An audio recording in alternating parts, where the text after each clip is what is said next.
हिंद प्यारे साथियों, स्वागत है बोर्ड यात्रा एजुकेशन में। अगर आप लोग बिहार बोर्ड मैट्रिक परीक्षा 2025 में एग्जाम दे रहे हैं तो आप लोगों के लिए लाए हैं मॉडल पेपर से इतिहास का VVI ऑब्जेक्टिव प्रश्न। आज हम लोग इतिहास का एक बार में खेल खत्म करने वाले हैं, यानी कि पूरा ऑब्जेक्टिव क्लियर करने वाले हैं इतिहास बुक से, ठीक ना। तो आप लोगों को वीडियो के अंत तक बने रहना है, आप लोगों को याद होने वाला है एक बार में, ठीक ना। तो मेरी बातों को सिर्फ ध्यान से सुनना है और लगभग 10 से 12 मिनट में आपको पूरा चैप्टर खत्म कर देंगे। मॉडल पेपर में वही प्रश्न है जो पूछे जाने की संभावना है, इसीलिए मॉडल पेपर नाम दिया गया है। तो चलिए पहला क्वेश्चन करते बिना देरी के। पहला क्वेश्चन है, इटली तथा जर्मनी वर्तमान में किस महादेश के अंतर्गत आते हैं? तो यूरोप महादेश के अंतर्गत आते हैं, ठीक ना। इटली तथा जर्मनी यूरोप महादेश के अंतर्गत आते हैं, ऑप्शन नंबर सी। 2 नंबर है, फ्रांस में किस शासन वंश की पुनः स्थापना वियना कांग्रेस द्वारा की गई थी? बोल रहा है फ्रांस में किस शासन वंश की पुनः स्थापना वियना कांग्रेस द्वारा की गई थी? तो बुर्बो वंश। क्या होगा? बुर्बो वंश, ऑप्शन नंबर सी। यानी कि बुर्बो वंश जो है वो फ्रांस की शासन वंश की पुनः स्थापना वियना कांग्रेस द्वारा की गई थी, बुर्बो वंश की। 3 नंबर है, मेजनी का संबंध किस संगठन से था? इंपॉर्टेंट क्वेश्चन है। मेजनी का संबंध किस संगठन से था? तो कावर्नी से था, ऑप्शन नंबर बी, ठीक ना। 4 नंबर है, इटली एवं जर्मनी के एकीकरण के विरुद्ध निम्न में कौन था? बोल रहा है इटली एवं जर्मनी के एकीकरण के विरुद्ध निम्न में कौन था? तो क्या होगा? ऑस्ट्रिया था, ऑप्शन नंबर सी, ठीक ना। Option number C, Austria. 5 नंबर है, काउंट कावर को विक्टर इमैनुएल ने किस पद पर नियुक्त किया? तो प्रधानमंत्री, ठीक ना। विक्टर इमैनुएल जो है वो काउंट कावर को प्रधानमंत्री नियुक्त किया, ऑप्शन नंबर सी। 6 नंबर है, गैरिबाल्डी पेशे से क्या था? इंपॉर्टेंट क्वेश्चन है। गैरिबाल्डी पेशे से क्या था? तो इसका सही आंसर होगा नाविक। क्या होगा? नाविक, ऑप्शन नंबर डी। गैरिबाल्डी नाविक था। 7 नंबर है, जर्मन राइन राज्य का निर्माण किसने किया था? इंपॉर्टेंट क्वेश्चन है। जर्मन राइन राज्य का निर्माण किसने किया था? तो नेपोलियन बोनापार्ट ने किया था, ऑप्शन नंबर बी। याद रखिएगा, जर्मन राइन राज्य का निर्माण नेपोलियन बोनापार्ट ने किया था, ऑप्शन नंबर बी। 8 नंबर है, जालवेरिन कैसी संस्था है? जालवेरिन कैसी संस्था थी? पूछ रहा है जालवेरिन कैसी संस्था थी, तो इसका सही आंसर होगा व्यापारियों की। जालवेरिन व्यापारियों की संस्था थी, ऑप्शन नंबर बी।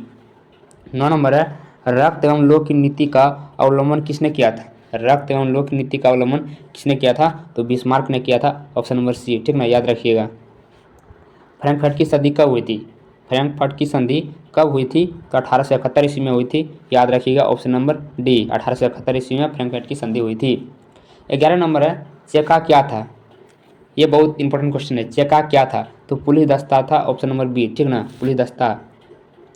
और आप लोगों से रिक्वेस्ट है कि जो चैनल पर नए हैं चैनल को सब्सक्राइब कर लीजिए, ठीक ना, और दोस्तों को पैसे शेयर कर दीजिए, क्योंकि मॉडल पेपर का क्वेश्चन है तो लड़ना तो बनता है और शेयर करना भी बनता है।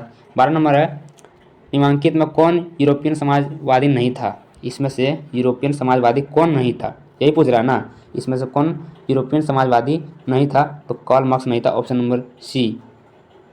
13 नंबर है, बोल्शेविक क्रांति कब हुई? बोल्शेविक क्रांति कब हुई? तो नवंबर 1917 ईस्वी में, ठीक ना। नवंबर याद रखिएगा, नवंबर 1917, ऑप्शन नंबर बी।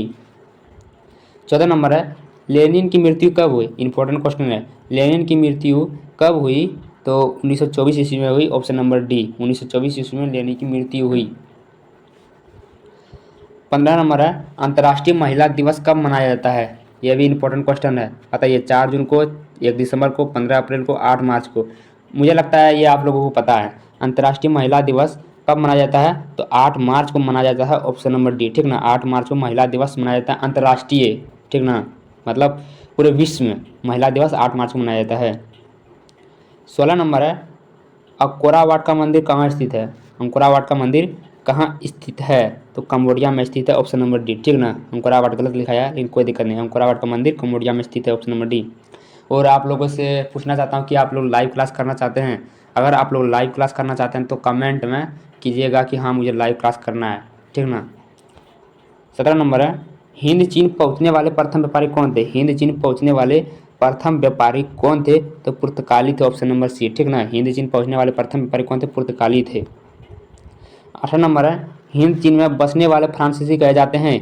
हिंद चीन में बसने वाले फ्रांसीसी क्या कहे जाते हैं? तो कोलोन कहे जाते हैं, ऑप्शन नंबर सी, ठीक ना, कोलोन। हिंद चीन में बसने वाले फ्रांसीसी को हम लोग कोलन कहते हैं, मतलब कहे जाते थे। नरोत्तम सिंहानु कहाँ के शासक थे? नरोत्तम सिंहानु कहाँ के शासक थे? तो कोम्बोडिया के, ऑप्शन नंबर डी, ठीक ना। नरोत्तम सिंहानु कहाँ के शासक थे? कोम्बोडिया के। उम्मीद करता हूँ आप लोगों को बहुत अच्छे से समझ में आ रहा होगा, यही ना। और लाइक कर दीजिए जल्दी से जल्दी, पसंद आ रहा है तो लाइक कर दीजिए, समझ आ रहा है तो लाइक कर दीजिए, यही ना। 20 नंबर है, the history of the loss of Vietnam किसने लिखा? ध्यान से सुनिए इन बातों को। The history of the loss of Vietnam किसने लिखा? इंपॉर्टेंट क्वेश्चन है। तो फान बोई चाउ ने लिखा, ऑप्शन नंबर बी, ठीक ना। 30 नंबर है, गांधी जी ने नमक कानून किस तिथि को भंग किया? तो 6 अप्रैल 1930 ईस्वी को, ऑप्शन नंबर सी होगा। 6 अप्रैल 1930 ईस्वी को गांधी जी ने नमक कानून को भंग किया, ठीक है। 22 नंबर है, हिंद स्वराज पुस्तक किनके द्वारा लिखी गई है? याद रखिएगा, हिंद स्वराज पुस्तक किनके द्वारा लिखी गई है? तो मोहनदास करमचंद गांधी द्वारा, यानी हमारे महात्मा गांधी द्वारा। 23 नंबर है, किसने 1920 ईस्वी में ताशकंद में भारतीय कम्युनिस्ट पार्टी की स्थापना की? बोल रहा है किसने 1920 ईस्वी में ताशकंद में भारतीय कम्युनिस्ट पार्टी की स्थापना की? तो सत्यभक्त, क्या हुआ, M N Roy, option number D. M N Roy जो है वह 1920 ईस्वी में ताशकंद में भारतीय कम्युनिस्ट पार्टी की स्थापना की थी, एम एन राय, याद रखिएगा।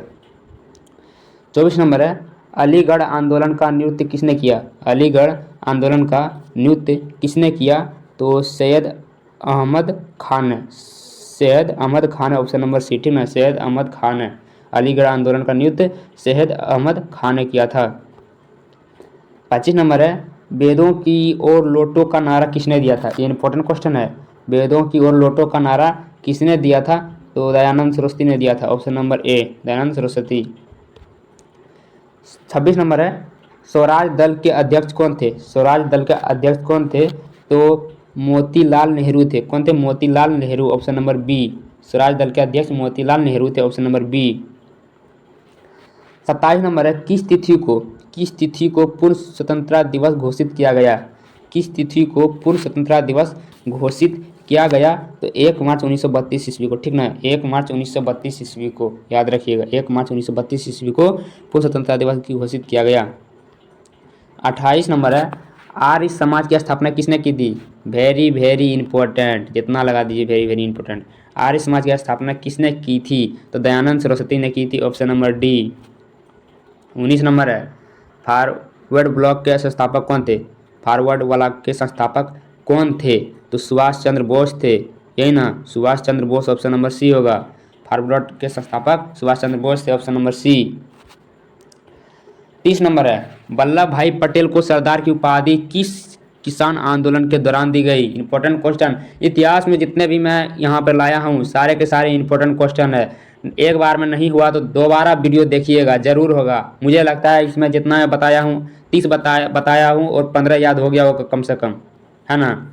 तो 30 नंबर है, वल्लभ भाई पटेल को सरदार की उपाधि किस आंदोलन के दौरान दी गई? तो बारदौली, ऑप्शन नंबर ए, ठीक ना, याद रखिएगा।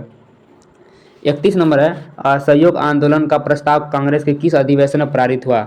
असहयोग आंदोलन का प्रस्ताव कांग्रेस के किस अधिवेशन में पारित हुआ? तो सितंबर 1920 कलकत्ता, ठीक ना, सितंबर 1920 कलकत्ता याद रखिएगा, सितंबर 1920 कलकत्ता, सितंबर 1920 कलकत्ता, ठीक ना। 32 नंबर है, बिहार प्रांत का गठन कब हुआ था? अब तो बिहार वाला सवाल आ गया। बिहार प्रांत का गठन कब हुआ था? ध्यान से सुनिए, बिहार प्रांत का गठन कब हुआ था?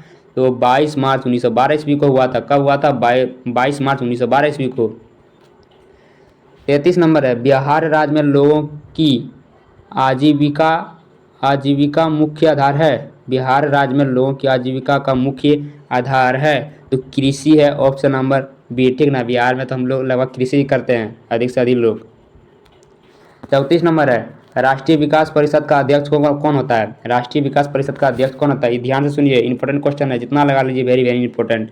राष्ट्रीय विकास परिषद का अध्यक्ष कौन है? तो प्रधानमंत्री है, ऑप्शन नंबर बी, याद रखिएगा। 35 नंबर है, निम्न में से कौन बीमारू राज्य है? पूछ रहा है निम्न में से कौन बीमारू राज्य है? तो बिहार है, मध्य प्रदेश है, उड़ीसा है, यानी कि ऑप्शन नंबर डी हो जाएगा इनमें से सभी, ठीक ना। 36 नंबर है, भारत में विकास की नीति कौन सी संस्था बनाती है? तो नीति आयोग बनाती है, ऑप्शन नंबर सी। 37 नंबर है, तेलंगाना राज्य का गठन कब हुआ था? तेलंगाना राज्य का गठन कब हुआ था? तो इसका सही आंसर बताइए। इसका सही आंसर होगा साथी 2 जून 2014। कब होगा? 2 जून 2014, 2 जून 2014, 2 जून 2014। तेलंगाना राज्य का गठन 2 जून 2014 को हुआ था, ऑप्शन नंबर ए। 38 नंबर है, निम्न में कौन से देश में मिश्रित अर्थव्यवस्था है? ये बहुत आसान क्वेश्चन है मेरे साथी। निम्न से कौन देश में मिश्रित अर्थव्यवस्था है? तो भारत में है हमारे, ऑप्शन नंबर सी। 39 नंबर है, निम्न में कौन प्राथमिक क्षेत्र कहलाता है? इंपॉर्टेंट क्वेश्चन है, निम्न में कौन प्राथमिक क्षेत्र कहलाता है? तो इसका सही आंसर होगा कृषि क्षेत्र, ऑप्शन नंबर बी। कृषि क्षेत्र प्राथमिक क्षेत्र कहलाता है साथी। 40 नंबर है और लास्ट क्वेश्चन है, ध्यान से सुनिएगा। भारत में सेवा क्षेत्र को सामान्यतः कितने भागों में बांटा जा सकता है? भारत में सेवा क्षेत्र को सामान्यतः कितने भागों में बांटा जा सकता है? तो 2 भागों में बांटा जा सकता है, ऑप्शन नंबर ए। धन्यवाद साथियों, अंत तक बने रहने के लिए।